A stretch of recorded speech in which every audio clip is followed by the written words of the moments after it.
Mesdames, Messieurs, bonsoir. Merci de regarder Africa Today Télévision et bienvenue dans cette édition de nos informations. La deuxième édition de la semaine de l'entrepreneuriat dans le numérique a été lancée ce mercredi à l'université Gamal Abdel Nasser de Conakry, organisée par le ministère des Postes, des Télécommunications et de l'économie numérique en partenariat avec l'APIP. L'édition de 2017, en plus des compétitions sur les innovations, la semaine s'intéressera également à l'amélioration du fonctionnement des collectivités à travers le numérique. Soirée Boubacar, compte rendu.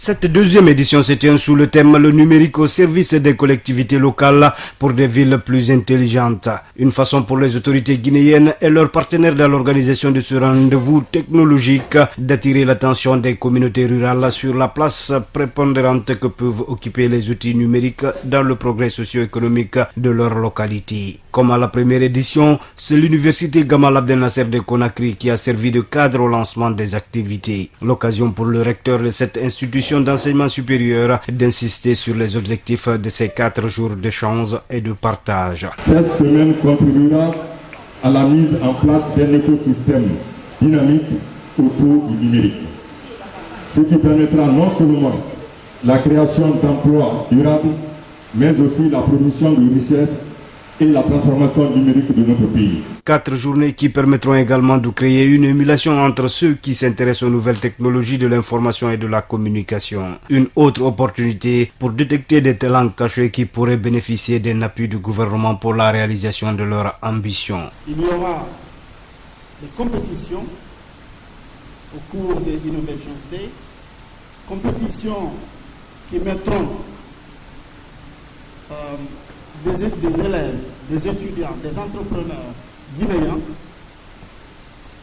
face à face, qui vont présenter des solutions à appliquer à des problématiques réelles pour répondre à des besoins réels, soit pour faciliter la vie à nos élus locaux, comme cette semaine est dédiée aux collectivités locales, soit des solutions qui s'appliquent à des secteurs sociaux tels que l'éducation, la santé, l'agriculture, le commerce.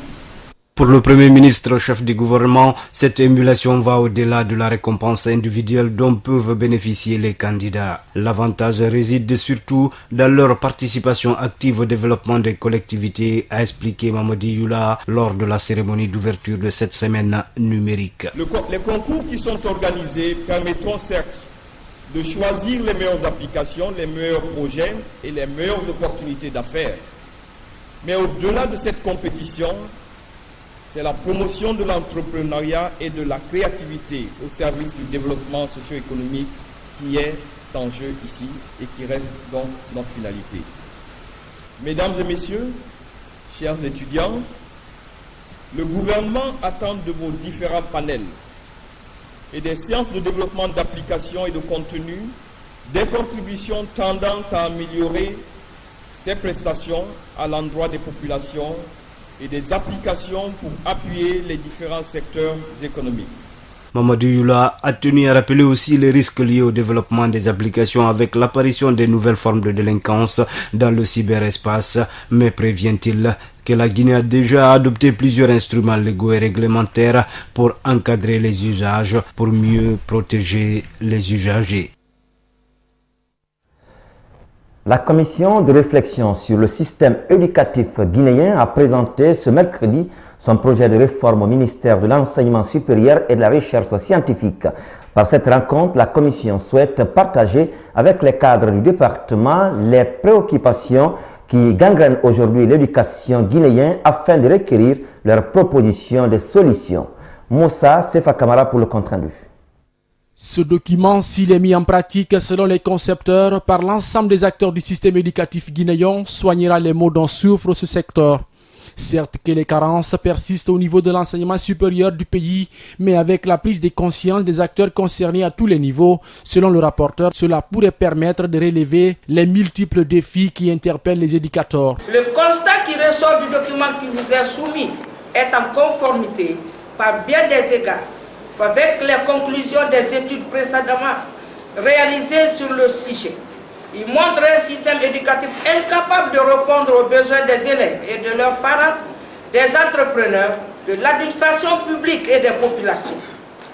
L'objectif de la réforme est de reconstruire le système éducatif guinéen pour le XXe siècle, enraciné dans les réalités économiques et socio-culturelles locales, répondant aux besoins de chacun des acteurs et en même temps ouvert au monde et aux innovations dans un monde devenu plus interconnecté et plus compétitif. C'est un document qui contient des propositions concrètes pour une amélioration de l'enseignement guinéen. Il s'agit notamment des conseils qui visent, entre autres, la gouvernance du système éducatif, les conditions de vie et de travail des formateurs, ainsi que de l'utilisation rationnelle des ressources financières. S'agissant des redoublements et les activités génératrices de revenus au sein des institutions de formation, le secrétaire général du département précise. Mais le redoublement est un problème entier. Ça touche tous les intervenants du secteur, depuis la famille jusqu'au plus haut sommet de l'État. Parce que quand un élève répète sa classe, le maître il est en question. L'État lui-même, parce que ce qui a été fait doit être refait sur la même personne. Les parents d'élèves répètent les mêmes dépenses sans bouger. Parlant de ce document, une sous-commission mise en place par le département après observation a apporté des propositions et amendements à la commission afin de tirer une conclusion générale. Dans les jours à venir, les deux parties se retrouveront pour la production d'une version finale du document. La session des lois, les travaux se poursuivent à l'Assemblée nationale. Pour la journée du mardi, les députés ont approuvé à la majorité la ratification des accords de financement des projets routiers soumis par la ministre des Travaux publics. Ce sont des programmes axés sur la réhabilitation, l'entretien et la construction des routes nationales et celles reliant la Guinée et ses pays frontaliers. C'est une démarche qui obéit à la vision d'amélioration d'une part la mobilité des personnes et leurs biens et de l'autre part le désenclavement des zones reculées. Oumar Sow, notre envoyé spécial du côté de l'Assemblée nationale. Le développement des infrastructures routières constitue l'un des principaux axes de la politique de développement d'un pays. C'est à ce titre que le département des travaux publics a amorcé plusieurs chantiers qui sont en projet. D'après des explications données par la ministre du département de tutelle, il s'agit du programme routier totalement financé par la Guinée et des partenaires chinois. Un projet qui concerne la réhabilitation des voiries urbaines et des tronçons de la route nationale numéro 1. Les accords de financement qui vous ont été soumis pour ratification concernent essentiellement les liaisons routières inter-États reliant notre pays respectif aux républiques du Mali et de la Côte d'Ivoire. Ces mêmes liaisons assurent également la liaison entre la capitale Conakry et plusieurs régions et des préfectures. Même les liaisons entre les pays limitrophes, notamment la préfecture de Danané en Côte d'Ivoire et celle de Lola côté guinéen, sont touchées par ce projet. C'est un projet de bitumage de 3975 km de route qui vient d'être signé entre la République de Guinée et la Banque africaine de développement. Ce projet s'inscrit dans le cadre du programme d'aménagement du réseau routier pour le transport au sein de l'Union du fleuve Mano. Il convient de signaler que sur la demande du gouvernement, la BAD a accepté de financer à 100% ce projet en prenant en charge la contrepartie des 10% de l'État guinéen, ce qui a conduit à la signature des amendements de l'accord de base. Le président du groupe parlementaire des libéraux démocrates, comme d'autres groupes parlementaires, a émis des réserves quant au délai d'exécution et la qualité des travaux. Mais l'honorable Dr Fode Oussou Fofana a tout de même appelé ses collègues députés à l'approbation positive de ces accords de financement routier. Le groupe parlementaire libéral démocrate reste préoccupé par le non-respect des délais d'exécution et de la qualité des ouvrages tels que définis dans les documents de base des contrats en cours d'exécution. Autre dénonciation faite par les libéraux démocrates, c'est l'octroi des marchés gré à gré. Comme exemple, le bitumage de la route Kankan-Kissidougou par la société Ebomaf. Dans telle situation, la représentation du peuple invite le gouvernement à engager des poursuites judiciaires. Parlant justement de l'octroi des marchés publics, l'opposition républicaine dénonce toujours des marchés de gré à gré avec le régime du professeur Alpha Condé. En plénière ce mardi au QG de l'UFDG, Aboubakar Silla a expliqué les difficultés économiques de la Guinée par l'opacité du gouvernement dans la gestion des marchés publics et le clanisme qui enrichirait un petit groupe d'individus. Mamadou Alphaba, explication. Les membres de l'opposition républicaine multiplient les attaques sur la gestion du pays par le régime en place. Les opposants au régime du professeur Alpha Condé l'accusent avec son gouvernement d'entretenir une gestion opaque dans les affaires de l'État. Selon Aboubakar Silla, président de l'UFC et porte-parole de l'opposition républicaine, cela se traduirait par l'octroi des marchés dans le pays. Malgré nos alertes, malgré nos dénonciations, les marchés de gré à gré continuent de plus belle. On continue à attribuer des marchés à des proches de façon surfacturée et l'État prend sur ses propres ressources, ses maigres ressources, des montants de dizaines de millions de dollars pour payer des marchés dans l'opacité la plus totale. Ces pratiques frauduleuses, d'après Aboubakar Silla, occasionnent une lourde conséquence sur l'économie nationale. Et à l'ancien ministre de l'Information d'ajouter que ces réalités démontrent que l'octroi des marchés publics en Guinée n'est qu'un simple enrichissement des clans. Et tout ceci a pour conséquence, évidemment, la situation désastreuse dans laquelle se trouve notre économie. Puisque les faibles ressources dont nous disposions, au lieu qu'elles soient orientées vers la satisfaction des besoins élémentaires des populations, elles sont utilisées pour enrichir les proches, les hommes du clan, les membres de la famille, à travers des sociétés écrans auxquelles on attribue des marchés surfacturés et de façon totalement illégale. Lors du passage à l'Assemblée nationale de la ministre des Travaux publics pour l'approbation d'une série d'accords, le président du groupe parlementaire des libéraux démocrates n'a pas lui aussi manqué de dénoncer les factures de certaines entreprises routières évoluant en Guinée. Dr Fodé Oussou Fofana a pris l'exemple sur Iboumaf qui, selon lui, aurait facturé le kilomètre à 1,5 million d'euros. Mamadou Alphaba, autre point dénoncé par cette frange de l'opposition, c'est la non-application entière et à temps des accords politiques. Et le dernier en date, c'est celui signé le 12 octobre 2016, un motif pour les leaders de l'opposition républicaine de renouer très prochainement avec les manifestations des rues. Pour le coordinateur du bloc de l'opposition constructive BOC, Selou Dalen Diallo et ses alliés doivent assumer leurs responsabilités et être légalistes. Selon Dr Ibrahima Souri Diallo, si l'opposition républicaine a contribué à torpiller le code électoral en complicité avec la mouvance présidentielle, elle doit aujourd'hui accepter que le processus suive son cours normal. On l'écoute. Parce que pour moi, cette menace ne doit pas avoir un sens dans la mesure où cette même opposition républicaine, je veux dire cette frange de l'opposition, a accepté d'aller, c'est-à-dire à un dialogue, et ce dialogue est soldé par un consensus qui a vraiment torpillé, c'est-à-dire le code électoral et qui renvoie un document à l'Assemblée pour un vote et l'Assemblée a voté ce document. À partir du moment que le processus de respect de cet accord est en cours, l'opposition n'a pas besoin d'appeler à une manifestation parce qu'ils se sont piégés eux-mêmes et c'est pourquoi nous, anciens membres de cette opposition républicaine, on est opposé quand même à cette démarche de l'opposition et parce que c'est pas une bonne marche, c'est pas une bonne démarche dans la mesure où nous sommes des légalistes et on doit respecter vraiment les textes des lois. Pourquoi je vais le dire? Parce que la Cour constitutionnelle doit vraiment se prononcer sur le document. Si le document n'est pas arrivé, il y a un comité de suivi qui doit suivre la mise en œuvre. Ce n'est pas aujourd'hui qu'on va nous rappeler que ce document n'est pas encore arrivé au niveau de l'Assemblée, au niveau de la Cour constitutionnelle. Sur la question relative à un éventuel troisième mandat pour le président de la République, le coordinateur du bloc de l'opposition constructive dit certes ne pas y croire, mais si c'est le cas, Dr Ibrahima Souri Diallo pense à un plan B qui nécessite notamment la synergie d'action de toute l'opposition. On le suit à nouveau. Il ne va pas nous distraire. Ce sont des amateurs en politique qu'il va distraire. Nous, on est déjà avertis. C'est pourquoi moi, je ne communique jamais sur ce problème de troisième mandat, parce que c'est que ça n'arrivera jamais. Et quand ça viendra, et Alpha Condé verra le peuple de Guinée. Parce qu'il n'est pas sans savoir qu'aujourd'hui, l'opposition doit rester sereine.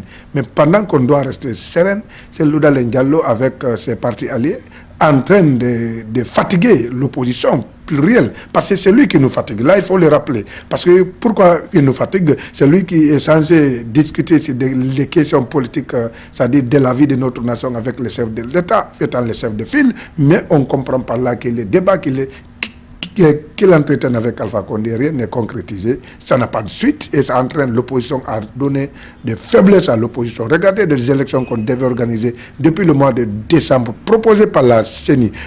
Aujourd'hui, la CENI même est coupée, c'est-à-dire du processus, parce que la CENI ne peut pas se prononcer tant que la Cour constitutionnelle ne se prononce pas sur le code électoral amendé. Le processus démocratique et la gouvernance locale, une priorité des acteurs de la société civile guinéenne. C'est dans cette dynamique que le consortium Aide Guinée a initié ce mercredi un atelier de formation à l'intention des activistes de la société civile. L'idée vise à répondre à la problématique de la décentralisation et de redevabilité dans les localités pour favoriser la participation active des citoyens au processus de développement à la base. Ça, Aluyambuno au Marceau. L'absence de cadre de concertation entre citoyens et élus locaux ou encore des délégués de communes constitue un véritable frein au développement. Un obstacle qui a pour conséquence l'insuffisance d'informations sur la gestion des collectivités et du coup empêche le développement local comme aspirent les populations à la base. À travers cet atelier, les membres de l'ONG Aide Guinée entendent créer un cadre d'échange permanent entre les citoyens et les responsables locaux.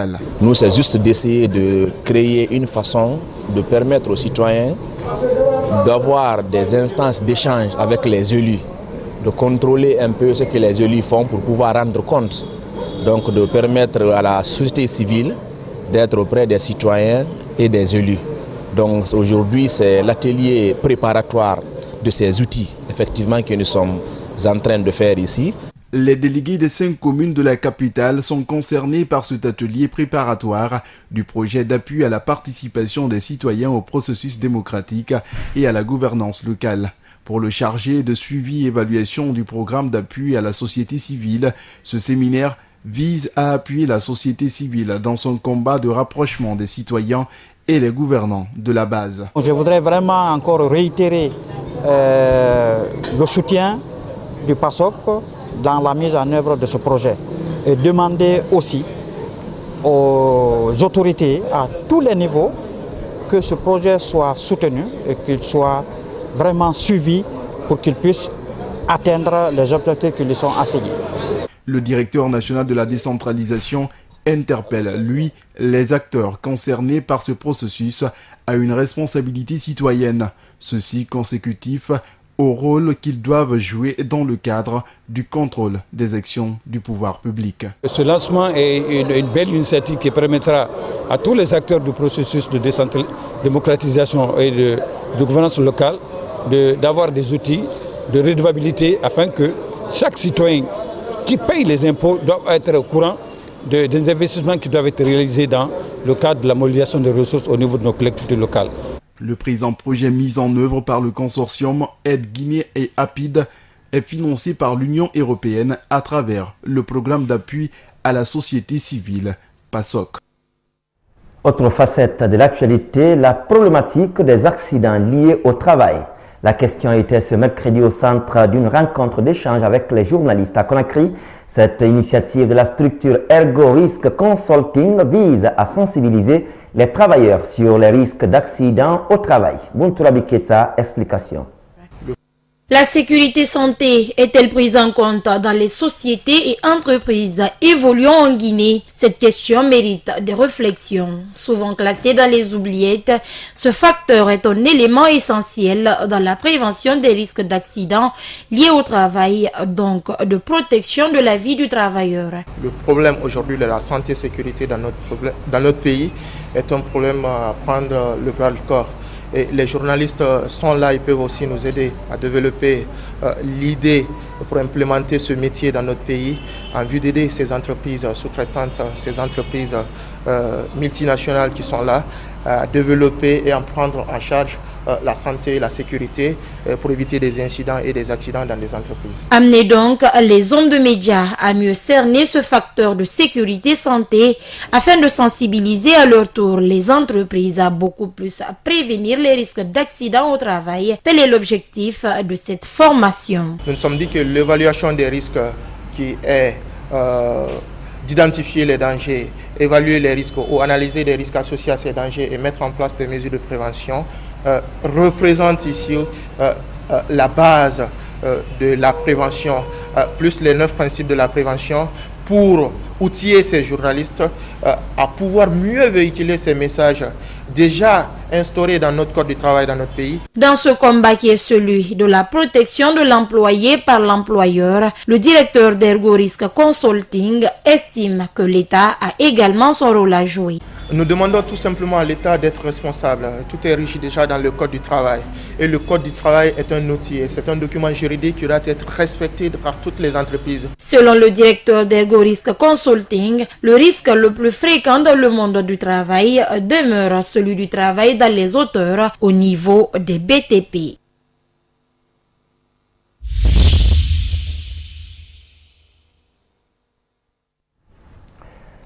L'info sur le continent. Voilà 100 jours qu'il a pris les rênes du Ghana. Alors, quel bilan pour le président Nana Akufo-Addo, lui qui a hérité d'un contexte fragile sur le plan économique notamment. Mais aujourd'hui, il met en exergue 103 promesses de campagne réalisées au cours des 3 derniers mois. Suivez. Le président ghanéen Nana Akufo-Addo a passé en revue les 100 premiers jours de son accession au pouvoir. Un bilan du programme d'action qu'il s'est assigné pour le pays, jugé plutôt satisfaisant par le chef de l'État. En effet, lors d'une conférence organisée ce lundi 17 avril dans un hôtel de la ville d'Accra, la capitale, le vice-président Dr Mahamadou Bawumia a fait état de 103 promesses de campagne réalisées en 100 jours par le gouvernement du président Nana Akufo-Addo, élu le 7 décembre 2016. De l'indépendance en 1957 à la fin de l'année 2016, le total des réserves étrangères du Ghana s'élevait à 6 milliards de dollars. En moins de 100 jours, nous avons augmenté ces réserves de 6 milliards à 8 milliards. Les gens font beaucoup plus confiance à l'économie et on constate le retour à la stabilité du taux de change du dollar ghanéen.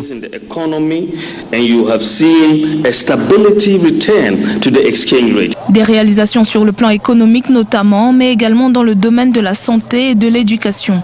En effet, les dispositions ont été prises pour que les études au lycée soient gratuites à partir de la rentrée de septembre 2017. Dans le domaine de la santé, durant ces 100 derniers jours, nous avons reçu l'approbation pour employer 11 000 stagiaires qui ont obtenu leur diplôme entre 2012 et 2016. Nous avons également réduit le coût des frais d'admission pour la formation en soins infirmiers de 160 à 100 dollars ghanéens. Nous avons aussi rétabli l'allocation mensuelle qui leur sera attribuée et qui entrera en vigueur dès le mois de septembre 2017. Dans l'ensemble, l'initiative de cet événement, lors duquel le gouvernement en place a pu faire un bilan de ses 100 premiers jours d'activité, a été bien accueilli par la presse ghanéenne. Cependant, pour le Congrès démocratique national, principal parti de l'opposition et de l'ancien président John Dramani Mahama, cet événement n'était qu'une simple rhétorique destinée à détourner les Ghanéens des véritables problèmes qui minent la nation. En RD Congo, le pasteur Joseph Makungubila est désormais libre. L'instigateur présumé des attaques qui avaient fait plusieurs dizaines de victimes à Kinshasa, Lumumbashi et Kolwezi en décembre 2013 a obtenu l'asile politique en Afrique du Sud. Suivez. Il a finalement eu gain de cause. Après plusieurs tentatives, le pasteur Joseph Makungubila a obtenu ce lundi 18 avril 2017 l'asile politique en Afrique du Sud.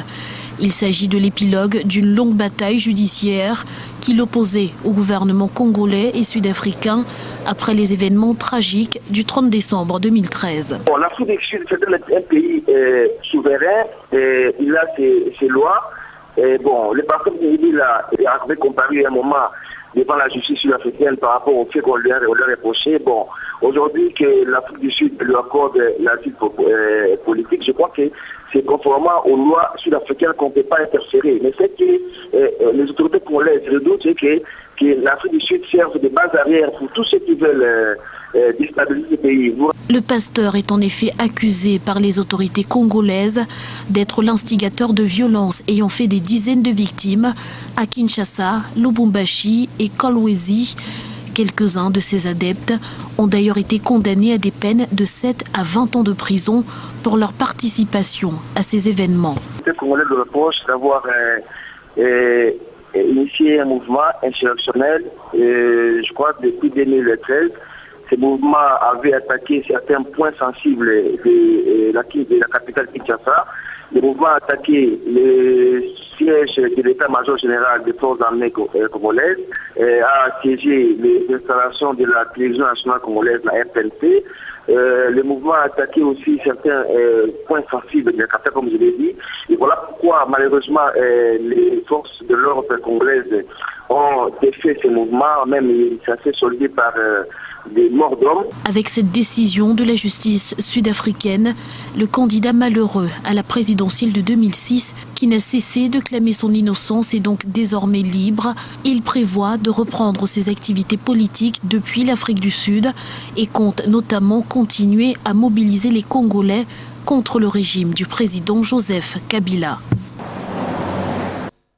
Au Niger, le président Mahamadou Issoufou a récemment rencontré les syndicats des étudiants afin de désamorcer la crise. Une crise née après la manifestation qui a fait une victime dans le campus de Niamey. Sur place, le mécontentement se poursuit et les étudiants attendent un signal fort de la part du gouvernement. Suivez. Au Niger, la crise scolaire et estudiantine est toujours dans l'impasse. L'Union des scolaires nigériens suspend sa participation aux travaux du comité interministériel mis en place par le Premier ministre, Brigitte Raffini, au lendemain de la rencontre entre le chef de l'État et ses derniers. L'USN estime que les préalables pour la reprise du dialogue ne sont pas réunis. Il exige justice pour Mala Bagala Kaloumi, la libération des scolaires arrêtés, mais aussi le limogeage du ministre de l'Enseignement supérieur, Mohamed Ben Omar. L'USN usera les prochains jours de tous les moyens pour imposer au gouvernement de la 7e République pour que justice soit faite. Pour Bagalé, nous ne reculerons jamais. Pour Bagalé, nous sommes prêts à perdre nos vies. Pour Bagalé, nous sommes prêts à remplir les prisons du Niger. Décédé suite aux violentes manifestations ayant opposé scolaires et forces de l'ordre sur le campus universitaire de Niamey le 10 avril, Balan Gabale Kaloumi a été inhumé en martyr ce lundi 17 avril 2017. Les scolaires nigériens lui ont rendu un dernier hommage. Les circonstances du décès de l'étudiant en 3e année en sociologie font toujours polémique. Alors que l'Union des scolaires nigériens affirme qu'il a été froidement assassiné par les forces de l'ordre, le gouvernement lui soutient la thèse d'une chute accidentelle. Selon les autorités, une enquête est ouverte pour déterminer les circonstances de cet accident mortel. On ne s'attendait pas à une conclusion tout de suite dès la première rencontre. On a eu une première rencontre, on a situé le contexte, on a essayé d'identifier tout ce qui peut être favorable à ce processus d'apaisement, tout ce qui peut constituer un obstacle. Et nous nous sommes donné un autre rendez-vous plus tard pour que chacun de son côté mûrisse, réfléchissent pour avancer dans le processus. Nous avons tous pris l'engagement de continuer à œuvrer à l'apaisement. Et c'est dans ce sens, vous vous rappelez, que le gouvernement a déjà ordonné l'ouverture des campus. Malan Gabale vient s'ajouter à la liste des scolaires nigériens pour qui l'USN exige toujours justice. Le 9 avril 1990 déjà, 3 jeunes scolaires, à savoir Aliona Anchi, Isaka Kaine et Abdou Maman Sagir avaient trouvé la mort alors qu'ils réclamaient l'amélioration de leurs conditions de vie, d'études et plus de démocratie. En interactualité, en France, les enquêtes se poursuivent dans l'attentat imminent déjoué hier à Marseille. Après l'arrestation de 2 présumés placés en garde à vue, l'heure est à l'analyse des intentions et des pièces à conviction trouvées sur eux, dont une photo du candidat de la droite, François Fillon. Suivez. Sont français. Clément Baur, 23 ans, né dans le Val d'Oise, converti à l'islam et radicalisé en prison. Maïeddine Berabet, 30 ans, radicalisé depuis de nombreuses années. Ce sont eux qui auraient préparé un attentat imminent contre un ou des candidats à l'élection présidentielle. Lors de la perquisition de l'appartement qu'il louait à Marseille, les enquêteurs ont saisi un véritable arsenal de guerre, armes de poing, armes longues, mais également du matériel rentrant dans la composition d'explosifs. Ils étaient recherchés depuis la semaine dernière pour association de malfaiteurs terroristes, après des informations obtenues par la DGSI et notamment l'interception d'une photo de François Fillon, sans que l'on sache à ce stade s'il était particulièrement visé. Également retrouvé, accroché au mur de l'appartement perquisitionné, un plan de Marseille et des photos de corps d'enfants victimes de guerre, de bombardements ou d'exactions. Selon le procureur, Clément Baur a plusieurs fois changé d'adresse pour brouiller les pistes. Il empruntait également plusieurs noms, dont celui d'un djihadiste tchétchène connu pour avoir vécu à Verviers. Quelques mois plus tôt, le domicile de Merabet à Roubaix avait été visé par une perquisition administrative au cours de laquelle les policiers avaient découvert un drapeau du groupe État islamique et de la documentation djihadiste. Mais c'est une vidéo interceptée le 12 avril dernier par la DGSI qui précipite l'arrestation. Et filmer une table sur laquelle est posé un fusil mitrailleur de type Uzi, le drapeau noir de l'État islamique, des dizaines de munitions disposées afin d'écrire la loi du talion, puis apparaît un montage d'enfants victimes de bombardements, des photographies djihadistes et des versets coraniques appelant à la vengeance. Les autorités ont fait savoir que les gardes à vue des deux suspects devraient durer 4 jours pour en savoir plus sur les intentions des 2 djihadistes français. Pour terminer, sur le front politique à présent, toujours en France, les candidats jettent leur dernière force dans la bataille. Les meetings de visite de terrain se multiplient pour Jean-Luc Mélenchon, Benoît Hamon et François Fillon. Suivez. Un meeting dans cette ville en même temps. Grâce à ses hologrammes, Jean-Luc Mélenchon s'est exprimé devant ses sympathisants simultanément à Dijon, Montpellier, Nantes, Grenoble, Nancy et Le Port à La Réunion. Porté par les sondages, à moins d'une semaine du premier tour de la présidentielle, Jean-Luc Mélenchon tente de dynamiser son mouvement. Le candidat de la France Insoumise revient sur l'un des points faibles de son programme, l'international, et l'assure qu'il ne souhaite pas sortir de l'Europe ni de l'euro. Ne croyez donc pas ceux qui vous disent il veut sortir de l'Europe, de l'euro, et alors en plus quand il rajoute que c'est pour aller dans l'Alba, n'importe quoi. Allons, un peu de sérieux. Il s'agit d'enjeux immenses, de savoir si nous allons de nouveau nous confronter les uns aux autres en Europe, ou si nous allons trouver le moyen d'apaiser, de faire baisser les tensions. Benoît Hamon, lui, s'est exprimé depuis Toulouse pour son dernier meeting de campagne. En difficulté dans les sondages, sous la barre des 10% des intentions de vote, il enchaîne les piques envers ses concurrents. Marine Le Pen qui a osé dire, elle, qu'avec elle, imaginez, nous sommes ici à Toulouse, il n'y aurait eu ni Mera ni le Bataclan. Mais quelle honte, Finalement, tout à fait conforme à la dynastie à laquelle elle appartient. Une nouvelle journée de campagne également marquée par le meeting de François Fillon. Le candidat Les Républicains lui a choisi Lille, fief socialiste. Devant ses partisans, il assure qu'il sera la surprise du premier tour. Il a concentré ses attaques sur ses principaux concurrents, Marine Le Pen et Emmanuel Macron en tête des enquêtes d'intention de vote, et Jean-Luc Mélenchon qui a réalisé une forte percée ces dernières semaines. Mesdames, Messieurs, merci de votre fidélité. Retrouvez-nous dans les minutes qui suivent sur notre site d'information www.tamtamguinée.com. Au revoir.